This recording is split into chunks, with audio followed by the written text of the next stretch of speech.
Flourish in a lot of ways is autobiographical for me. So I'm a registered dietitian by trade. Like you mentioned, I went to the University of Texas where I studied nutrition and became a registered dietitian. But what actually motivated me to get into nutrition was the fact that I grew up in a larger body. I started dieting at the age of 13 years old. I went on Weight Watchers for the first time. And so from a very, very young age, I sort of became in relationship with food and my body. And I very much felt that. Hey, everybody.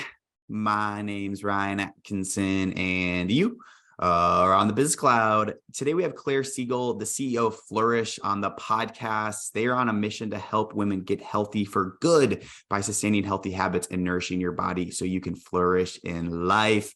Claire, thank you so much for joining us. I'm so excited to have you on. Thanks for having me, Ryan. I'm excited to be here. I love your background. I'm someone that I'm very interested in health. I'm a type 1 diabetic for 12 years. So nutrition, diet, creating healthy habits has always been really interesting for me. You've been in nutrition since 2011. That's over 10 years now. I just want to ask, what's one thing you think that people get wrong when they think about nutrition and their diet? Yeah, I would say, I mean, this is really relevant to what we do at Flourish, but people don't necessarily understand or appreciate the ways in which their relationship with food is really part of what it means to be a healthy eater. It's not just about the nutrients you're eating or not eating, but also why or why not, and the thoughts and feelings that kind of make up that picture. Yeah, I think it's really interesting because I don't think people put enough emphasis on what they're consuming and how it impacts their mental well-being, but also of course their physical well-being, but their mental well-being. So I think, I don't know. I think the United States has a long ways to go when it comes to developing these healthy habits. And that's what you're doing over at Flourish. For sure. Yeah. I mean, we definitely societally kind of see, at least over time, nutrition and health has been kind of conflated with dieting and weight loss, and the kind of snowball effect that has had, and the end stage result of that is that we're actually engaging in really unhealthy behaviors in order to achieve what we label as a health goal. And so with Flourish, we're really encouraging our members to kind of zoom out to think about what are the health goals that you have that you're working towards in the long term, and also, in the very short term. And then let's make sure that we're engaging in sustainable and healthy behaviors to actually achieve those goals, right? It's not, okay, well, let me do this, 30-day reset or 75-day cleanse, lose the weight and then just go back to living my life the way I was before, because we know that doesn't work and can actually have, tons of negative downstream effects beyond just not delivering on its original promise. Yeah, let's explore that a little bit more. Yeah. So let's explore you said a few, but what are some of the unhealthy habits? And then let's talk about some of the successful habits. But let's first start with, what are some of those unhealthy habits people do when they're dieting or thinking about their health? Yeah, totally. I mean, so some things I'm thinking about members I've spoken with recently.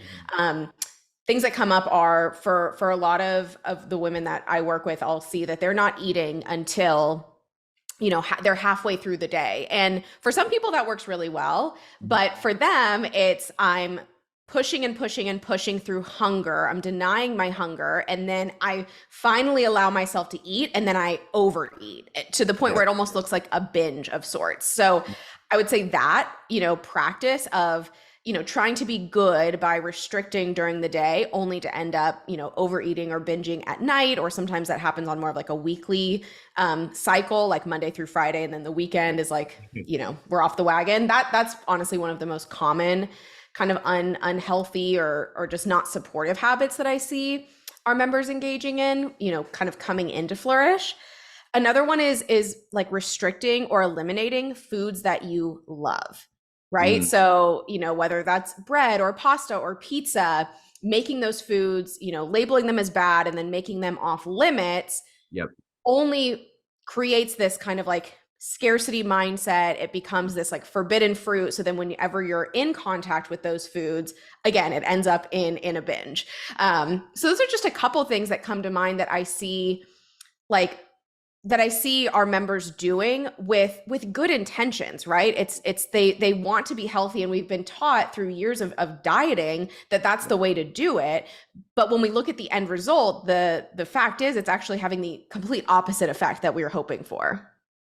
Yeah, I think that's really interesting because I think when people think about dieting, it's like, oh, I can never, ever, ever have like ice Yeah. cream thing. But it's like, no, like I'm not a nutritionist, but it's like you just need to Yeah. restrict it to like once or bi-weekly. You can still enjoy, but just not every week. But definitely don't cut it off completely. Totally. It's so fascinating that the foods that we tend to try and control the most end Yeah. up being the foods that we feel the least in control around. And when we Mm, actually, it's very counterintuitive, but when you kind of release some good of point. those rules around food, everything just gets, the way I described it, it's like it's just less dramatic. I used to have such a dramatic relationship with, ice cream, which you mentioned, and now I know I can have it anytime, and I don't have it all that often because it's just a totally neutral food. So that's a really interesting mindset shift of like I can have it whenever I want and I'm gonna feel good about it. Yeah. But if it is that scarcity mindset, it's like, oh, once I have this, I'm gonna like really enjoy it and maybe binge probably too much. 100%, definitely. And then so those are some of the unhealthy habits. Can you talk about like what are the successful habits that you're seeing within Flourish? And then we'll jump into what Flourish really is. But let's talk about the Yeah. successful habits that you see when it comes to dieting. Yeah. So some of the kind of foundational stuff we work with our members on eating based on hunger and fullness cues. It sounds so simple, and Yeah. part of that is because it is like we're all kind of brought to this planet knowing how to do this stuff, but through years Yeah. of dieting and like socialization, we've just kind of gotten away from it. But like I said, eating when you're hungry and stopping when you're full. That's a really big thing for a lot of people. It's a really big challenge. Yeah. Another one is eating, I guess I should say reducing emotional eating. So Mhm. rather than trying to eat your way out of a negative emotion, Yep. really kind of building a toolbox of different coping skills and coping mechanisms to deal with emotions, or even just honestly being open and willing to experiencing negative emotions, Mhm. whether that's anxiety or stress or loneliness or anger, things that we all as human beings experience. Yeah. We aren't really taught how to process through those emotions. So, many of us, we reach for food or we reach for alcohol or TikTok or, whatever we need to like numb out or dissociate. And it is such a powerful thing to know how to have your own back and to process through any emotion that comes up without having to like rely on something like food. Which, it's again, it's a morally neutral thing to do. Yeah. It's not a bad thing to rely on food to process your emotions. It's just not that effective of a tool. Hmm. That's I would consider myself an emotional eater. Like whenever I feel like anxious, it's like, but Yeah. I try to be at the best possible way, like mindful of it. Like when I'm like, Yeah. like, oh, like I'm really anxious right now, or like I'm upset. And it's like I always try to go for food first, but it is like changing it to like doing something else that would be better. So with that like quick little blurb about like emotional eating, like what would you recommend for like me or someone else that has something that is emotional? Yeah, I think one, what you just did, just being aware of it, Yeah. labeling it as emotional eating, and making sure that the eating that you're labeling as emotional eating, making sure that it actually is emotional eating. Like I said, a lot of the women that we work with, they may be eating in an emotional state, but they're actually eating because they're hungry, at night after work. They're Hmm. also stressed out, but because they haven't been eating during the day, they're also hungry, right? So really distinguishing and making sure that what you're labeling as emotional eating is actually emotional eating, and recognizing that the food isn't the problem in that situation. Most people label the food, the eating, as the problem in emotional eating, but at the root is the emotion. So Yep. if you know how to process through whatever emotion comes up, or again, if you have those alternative coping mechanisms, whether it's like calling a friend or journaling or jumping up and down. Sometimes you just need like some physical movement to process. Totally, you'll actually be amazed at how That's powerful yeah. it is to just physically process an emotion out of your body. So like having those coping mechanisms, in kind of your toolkit, as we call it in Flourish, and maybe for a period, it's you're eating and then jumping up and down, right? Maybe it's not you get to skip the eating part, but maybe it becomes both at first, and then you start realizing, oh wow, there are other tools in my toolbox that are actually better at this than food is. Yep. Yeah, I like the jumping up one. That's actually what I did not know, but yeah, you process it through. So you Totally. obviously have worked with like a ton of different clients, a ton of different women, I should say. Take me through your journey. What is Flourish? Maybe we should have started with this. Apologies on That's the okay. everyone. But yeah, what is Flourish and how did the platform really come to be? Yeah, so Flourish is a nutrition and body image support platform made for women. Um, it has been such a fascinating journey. Sometimes it feels quite long, and sometimes it feels like we started it, yesterday. Um, Flourish in a lot of ways is autobiographical for me. So I'm a registered dietitian by trade. Like you mentioned, I went to the University of Texas where I studied nutrition and became a registered dietitian. But what actually motivated me to get into nutrition was the fact that I grew up in a larger body. I started dieting at the age of 13 years old. I went on Weight Watchers for the first time. And so from a very, very young age, I sort of became in relationship with food and my body. And I very much felt that my brain, body, and food were kind of in this constant battle. So, fast forward, I go to school, become a dietitian. I spent the first 4 years of my career at Snap Kitchen, which is a health food kind of a prepackaged healthy meals. Yep. So I was there for the first 4 years of my career, first as their lead dietitian, and then I shifted into a product management role. And then I kind of reached that point where I was like, I feel like I've done what I can do here and I'm ready for something new. And so I quit my job there and started doing virtual nutrition coaching, being, a registered dietitian. That was something available to me. That's Um, cool. I started blogging back in 2011 about nutrition. I was like very early to blogging. I feel like if I had been more savvy, I mean, I could be like a zillionaire by now if I like really knew how to Yeah. monetize a blog, but that was not I don't know, that wasn't why I did it. Yeah. It was really, a passion project of mine. But what it did enable me to do was basically right out of leaving my job at Snap Kitchen, I had a decent following. Yeah. People liked and trusted me, and so was able to bring clients on, like the day I quit my job, which was really Yeah. cool. Um, that practice started as like a 12-week group coaching program, and Cool. it grew really quickly. In the first couple of years, I mean, we had worked with hundreds of women, generated hundreds of thousands of dollars in revenue. And I had kind of noticed like this pattern that, similar to what I shared before, that the relationship with food was such an important aspect of these women's kind of picture of health. And it was an area where they really needed a lot of support, that they kind of knew what to do. This is what I hear all the time. I know what to do, I'm just not doing it. And so I got the opportunity to really dig into why. And as I started kind of pattern matching, I started to see the opportunity to really scale what we were doing through technology. And that is when we shifted that business into what it is today, which is a technology startup. And that has been like about I guess I started the nutrition coaching business back in July of 2018. And then we really started down this tech startup path in early 2021. That's really interesting. So this started off as like blogging and like getting a community of just like a passion project. And once you're able to leave Snap, it was like instantly you had clients. I did not know that Yeah. about your story. I think that is amazing. Yeah, it's like, it's one of those things. I talk to a lot of other business owners or aspiring business owners, and it's not I'm like, yeah, you should just blog for like 7 years and never make a dollar and and then go start your business. It's like that's not the best advice for everyone starting out, but I think the principles are there, around adding value, creating a community, and ultimately creating something of value that people really need.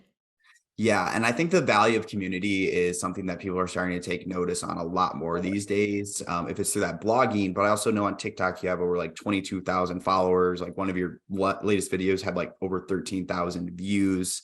Can you tell us about like these aren't your traditional like advertising, but they are becoming more in sync. Can you tell us about like these channels of like TikTok and like how that's helped Flourish, like really get its brand out there? Yeah, we're big fans of TikTok. I mean, I'm a big fan of TikTok as like a consumer. I Yeah. hardly spend any time on Instagram anymore, and I think that tends Yep. to be the trend. I've like learned so much on TikTok. I feel like Crazy. like new worlds have been opened up for me, Yeah. like personally. Um, and you know, we're aware of where consumer, you know, how consumer attitudes and consumer mindsets are changing. Yep. We're aware that, you know, Flourish exists in a space that has burned a lot of people. Yep. Our members on average have been, you know, tried and been failed by like 5 or more diets in their lives. Over half of our members have tried some sort of calorie tracking app or experience in the past.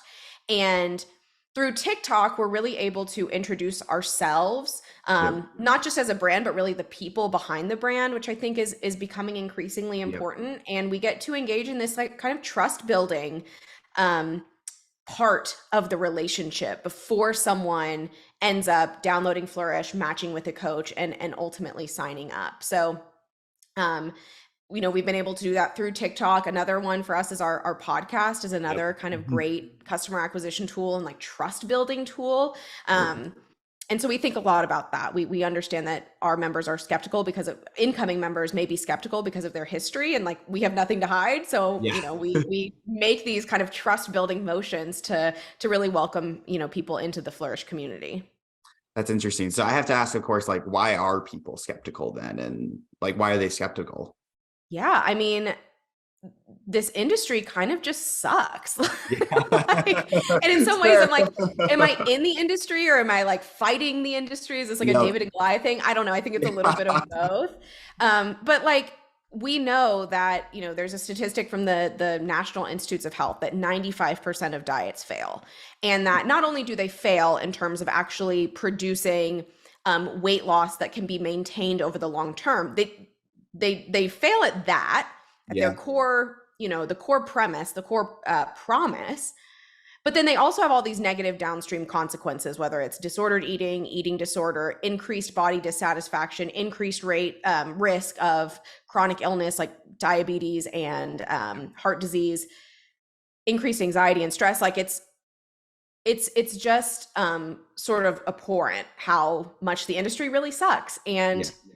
and misleads people. And so you go through that enough times and you begin to feel a little bit skeptical, maybe a little bit jaded, things like that. Marketing, you know, marketing language is super tricky for people, and that's, you know, with with that in mind, we've designed Flourish to be the like antithesis of all those things, right? So you download Flourish, you get matched with a coach, and you get to have your first coaching session for free, no credit card required.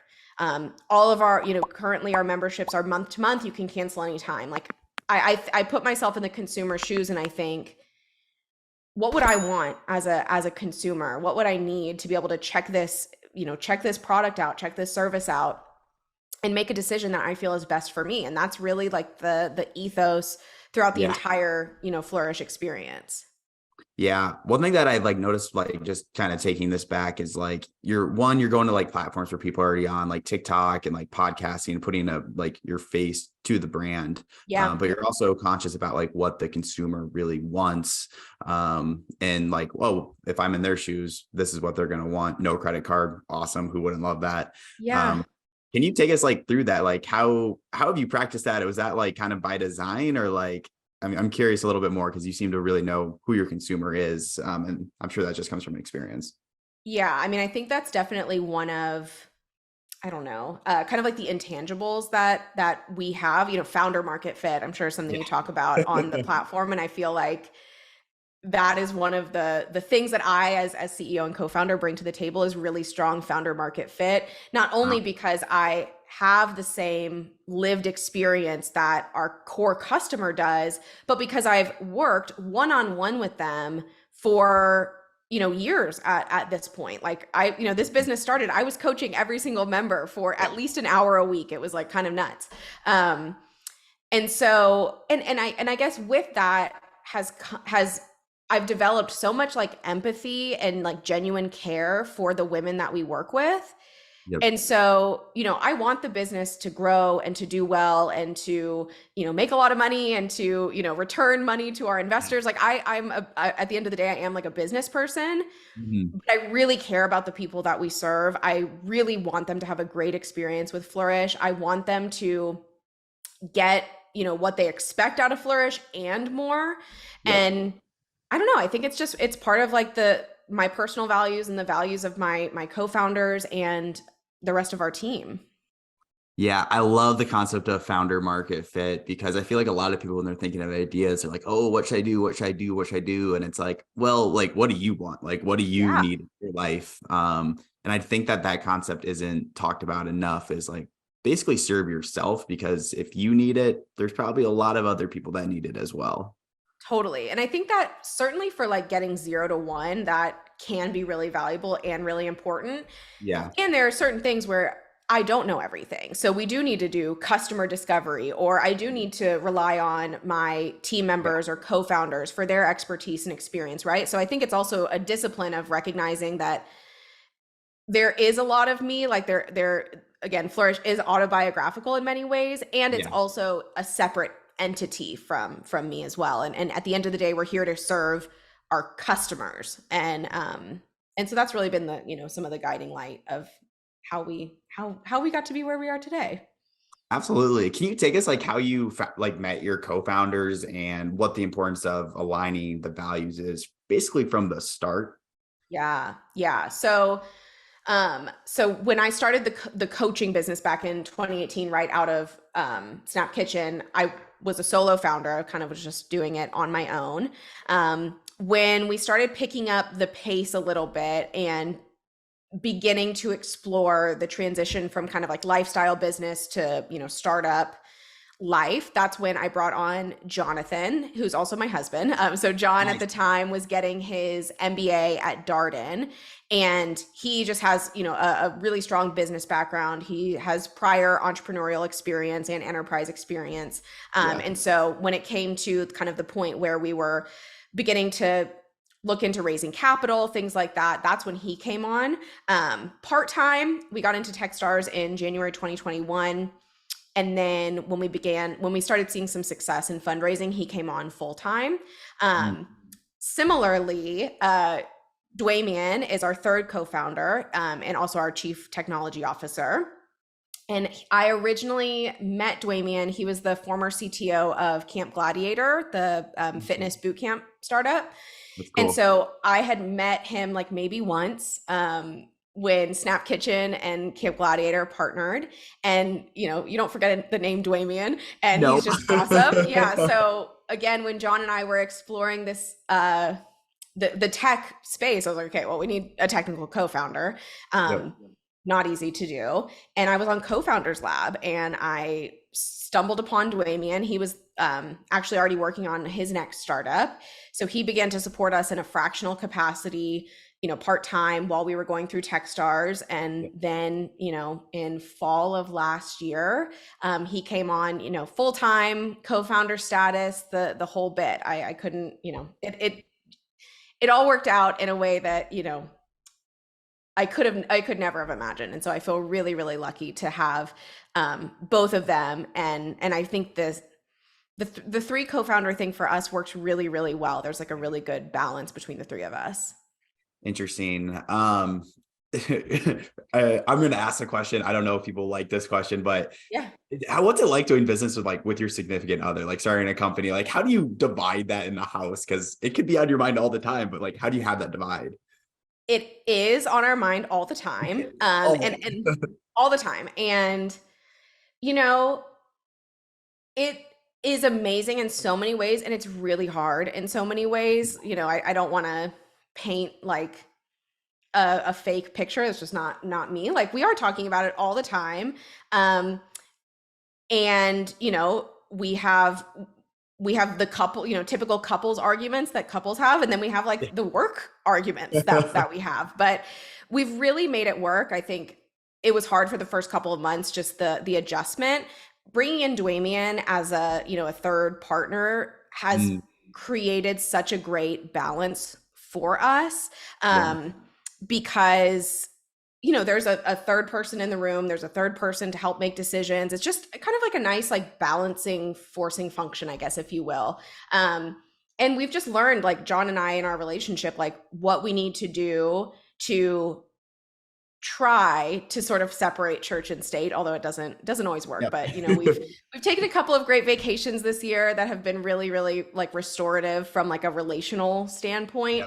Yep. But I think at the end of the day, like we're so committed to this business, and a big part of that is the fact that like our whole lives are really dependent on it, and that's scary in some ways, but it's also like I also can't imagine doing it with anyone else because I just obviously I trust him, Yeah. with everything. So it works, and it's hard, but I don't think that co-founder dynamics are ever like easy. hmm Yeah, they're never easy because like that, I don't know the statistic is off the top of my head, but like the top reason the startups fail is because like it's like the co-founders have like a disagreement, like boom, like instant, like end of start. Totally. So it's interesting, like just always doing work with a significant other, but they people always seem to make it work. I've had a few others that do it with their significant other, but people always seem to make it work, and they have different ways to do that. Totally. I mean, at the end of the day, people are hard.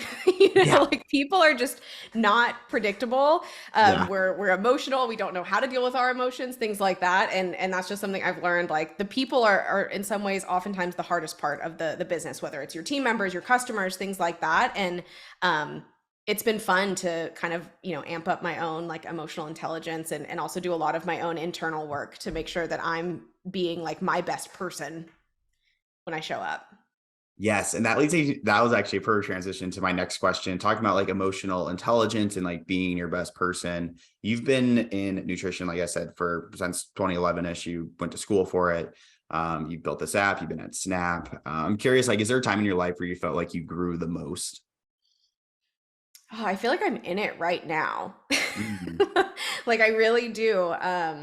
I think definitely in the last 2 years, the process of transitioning this business, growing the team, raising capital. I mean, we raised our pre-seed round about a year ago, Mm. and so we spent the kind of 6 months before that raising. And man, it's like getting punched in the like signing up to get punched in the face every single day, and so I've just had to become a lot more emotionally resilient. I've had to become a better communicator.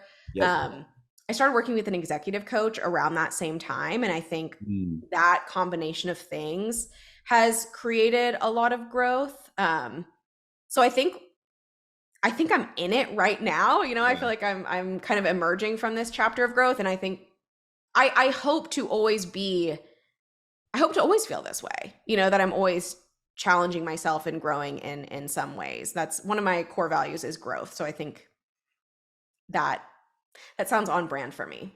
Yeah. It has to be a good feeling to like, entrepreneurship's not easy for anyone. It's a challenge, but like you said, you're being punched in the face every single day, like every Yeah, single day something new is voluntarily. coming to you. But you probably, I'm going to ask a question, like, have you seen yourself grown from like when you first started this as just a lifestyle business to like now? I mean, what does that growth look like in like your own managerial, like how you interact with people? Yeah, I um I think it comes down to like that emotional intelligence. Hmm.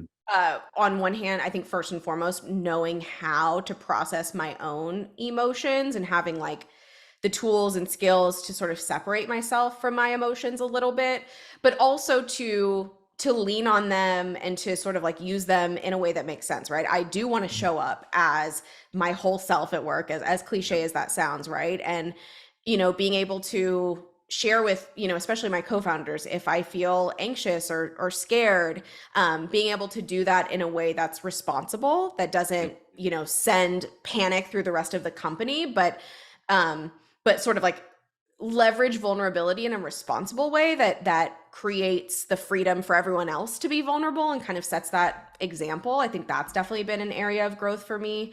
Related to that is my willingness to have difficult conversations and Mm. to go through them in a way that I agree with. I used to like dread hard conversations, Yep. fumble my way through them, and then just like feel really anxious afterwards about what I said or how I said it.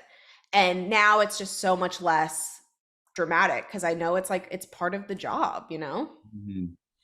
How does someone like really grow grow their emotional intelligence? Because I mean, it's a huge topic now. People are putting more and more emphasis on it, as they should, of course. Yeah.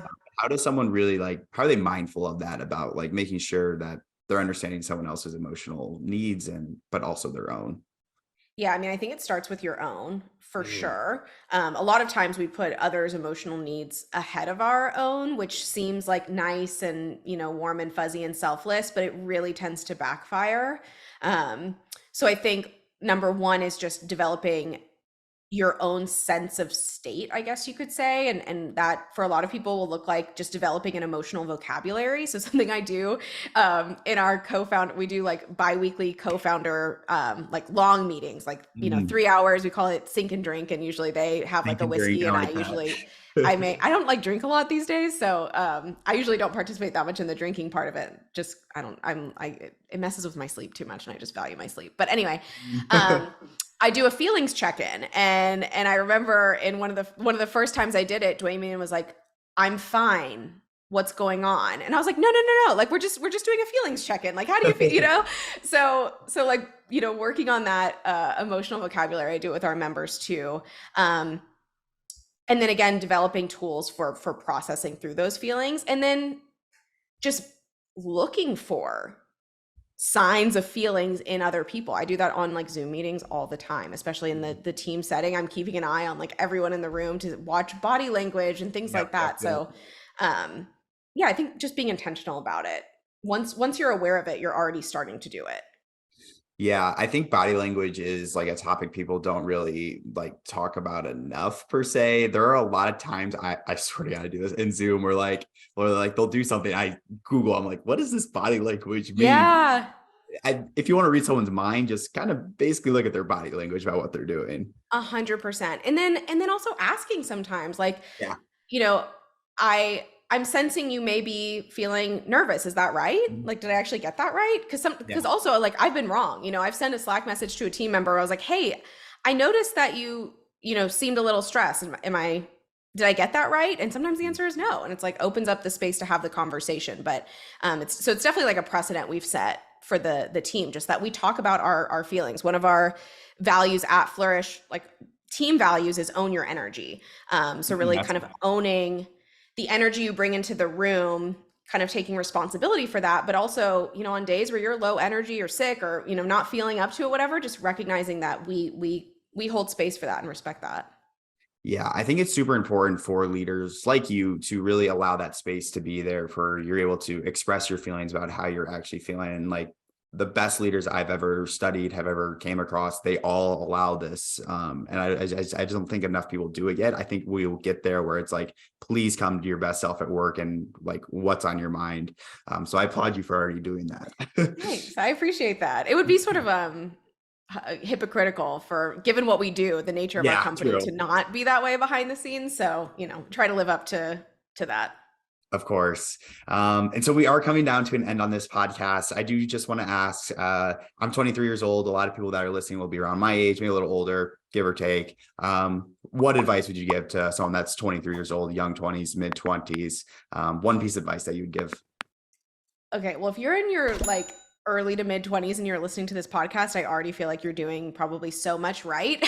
Yeah. Because I was doing some stupid stuff back in those days, which is also part of the process, right? Yeah. I think advice for someone in their 20s to keep growing and learning, like that's one of the benefits that we have in our generation, or Yeah. this age, is we have so much knowledge, and so continue to have like this zest for learning and growth, and do exactly what you're doing through this podcast. Like reach out to people, make connections, ask for help. Like you'll be surprised at how many people just say yes. And like I said, I think if you're listening to this podcast, you're probably already on the right track. Absolutely. And a very last question for you, Claire. Thank you so much for joining us. Where can people connect with you? Where can people find Flourish? Please plug all your links, and everyone, those links will be down below as well, but please plug them yourself. Yeah. So, Flourish, you can find our website at weflourish.com, and you can find all of our social and download the app, book your free coaching call, all those good things. We are at We Flourish app on TikTok, and I am Claire_Siegel on TikTok. Perfect. Everyone, those links will be down below. Claire, thank you so much for joining us. Great episode talking about a whole wide range of topics. And thank you so much for being on. Thank you, Ryan. Hey, everybody. Thank you so much for tuning in to today's episode with Claire Siegel of Florist. She shared a ton about nutrition, healthy habits, emotional intelligence, and I love her advice she gave to young 20-somethings. It was great to have her on. If you have a takeaway, why not drop a like on this video, and also make sure to smash that subscribe button, turn on the notification bell for all of our upcoming episodes.